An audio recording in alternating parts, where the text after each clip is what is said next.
Hi everybody, I hope you're having a great day. In this video, I'm going to be covering the Spider-Naut.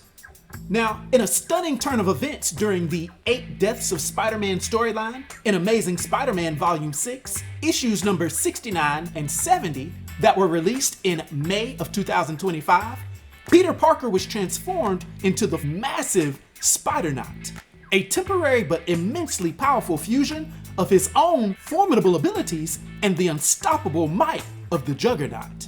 This transformation was not the result of a villainous act by a character named Reaper, but a selfless sacrifice made by Cyra, a scion of the massively powerful mystical entity known as Cyttorak. The saga began with Spider-Man being embroiled in a mystical conflict, facing off against the Scions of Cyttorak.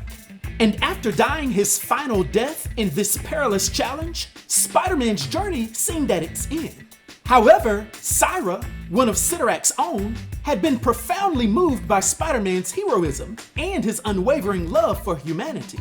Witnessing his ultimate sacrifice, she chose to forfeit her own immortality to bring him back to life.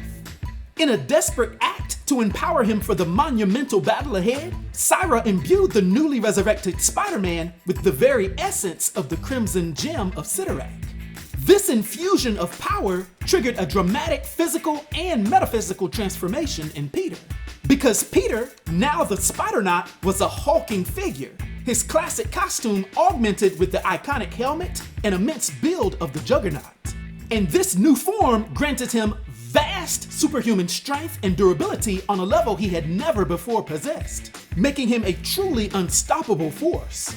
His first act as the Spider-Naut was to confront the cosmic threat of Blight-Callix, another of Cyttorak's offspring who had been corrupted and sought to consume all of reality. The Spider-Naut's raw power allowed him to physically batter Blight-Callix, a feat that would have been impossible for Spider-Man in his normal state, despite him already being considerably strong and agile. Spider-Naut would even team up with the original Juggernaut, Cain Marko, who was also involved in the conflict. At one point, the two even taking part in a fastball special, with Cain throwing Peter at a blurring speed. The climax of the Spider-Naut's brief existence saw him confronting the Blight itself, a monumentally destructive cosmic force. Realizing that sheer force was not enough, the Spider-Naut utilized his newfound mystical connection to attempt to contain the Blight, even if it meant sacrificing himself in the process. And it would ultimately be his selfless determination that inspired Cyttorak himself to intervene and contain the threat. Following the resolution of the crisis, the power of the Juggernaut was relinquished, and Peter Parker returned to his familiar form. So the saga of the Spider-Naut, though short-lived, remains a testament to Spider-Man's capacity for sacrifice and his ability to inspire even cosmic-level beings.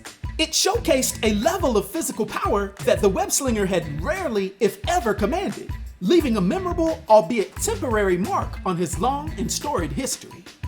Now, for his immense powers and abilities, and his brief but immense influence on the Marvel Universe, for my 1 to 10 rating, I have to give the Spider-Naut a rating of 10, which is a legendary rating.